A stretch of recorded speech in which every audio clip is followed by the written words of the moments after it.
आता 40% टक्क्याचा अर्थ तो 100, परंतु कुठे छेदामध्ये 40/100.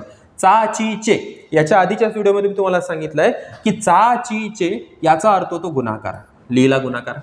आता पुन्हा काय म्हणते, पुन्हा 50%, 50 लिहिले वरती, टक्के होते खाली, छेदात 100, टक्क्याचा अर्थ 100.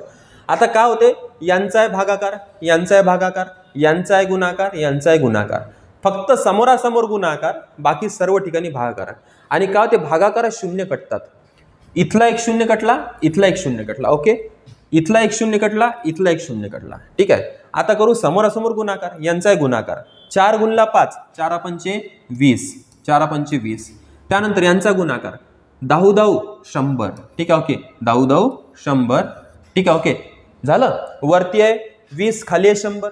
यांचा आहे भागाकार, भागाकारात शून्य शून्य कटतात, वरचा एक शून्य कटला, खालचा एक शून्य कटला. 2/10. आता 2/10 भागाकारात काय होते बघा, लक्षात घ्या, खाली जेवढे शून्य असेल ना, पॉईंट तेवढं घर मागे येते. खाली एकावर किती शून्य, एकच शून्य आहे. म्हणून हा जो पॉईंट आहे 2 लिहून घ्यायचे जसे तसे. पॉईंटला एक घर मागे आणायचं, इथे ठेवायचं आहे. काहून एकच घर मागे, कारण की एकच शून्य होता, म्हणजे आपला आन्सर आला 0.2.